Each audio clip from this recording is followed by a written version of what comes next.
Now, as Big Ben chimed 4 times on Sunday afternoon, women, many of them wearing blue for peace, lined up along the bridge, linking hands and bowing their heads in silence. Fariha Khan, a Surbiton GP and Ahmadi Muslim, was one of those women and joins me now in the studio. Fariha, welcome.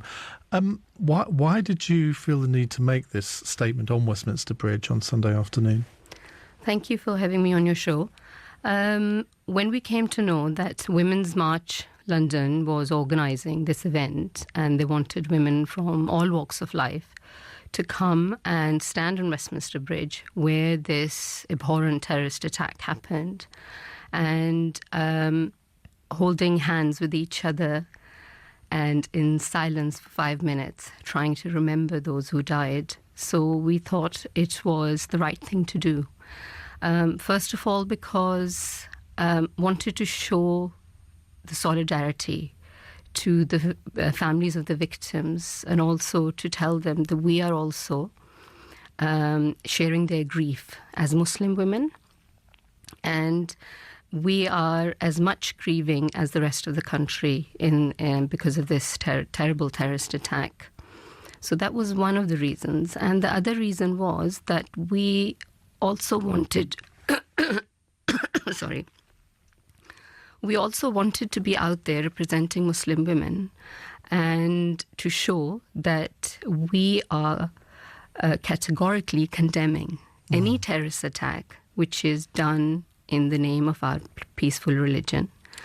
And do you think that is part of the reason that you did this is because you think there are people in this country who think whenever there is a terror attack and it's perpetrated apparently by somebody who says they do it in the name of their God, although in this case it has to be said that Khalid Masood, that so far there's been no evidence that he has said anything like that. But there are people who just assume that that Muslims don't really have a similar view to the rest of society about these attacks. I believe that there are people like that, and I believe there is some kind of anti-Islam propaganda out there as well. And I think in this climate, it is extremely important that peaceful Muslims like Ahmadi Muslims, I belong to Ahmadi Muslim community, that we need to condemn these attacks, and we need to be visible in condemning these attacks, and also presenting to people something which they do not normally necessarily see on the media, whether paper or TV or else, about the peaceful teachings of Islam. So we can do that by being out there.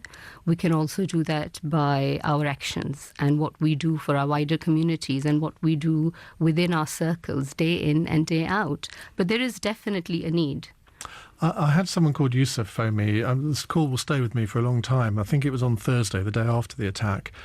And he started off by saying, I want to apologise on behalf of all Muslims for what happened yesterday. And I said, why should you feel the need to apologise? It was nothing to do with you. Nobody thinks that you, as an ordinary Muslim, are in any way responsible for this. But do you find among your friends that there is sort of this feeling that you have to go out there and make clear that you don't support anything like this? No, I don't think that there is a need for me or I'm being compelled to do it. I want to do it. As I said, I'm an Ahmadi Muslim, and there is a lot of talk in media and elsewhere that there is lack of leadership in the Muslim world. But we are very fortunate because Ahmadi Muslims worldwide follow one leader. And our leader, who is resident in London, his name is Hazrat Mirza Masroor Ahmed.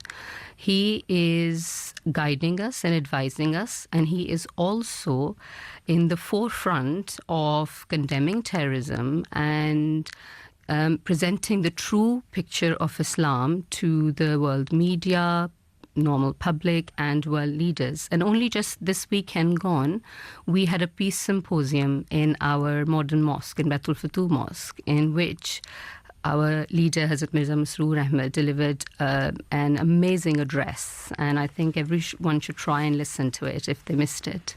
Fariha, we're really grateful for you coming in, and well done what you did on Sunday with all of your friends and colleagues. That's Fariha Khan there, Surbiton GP and Ahmadi Muslim.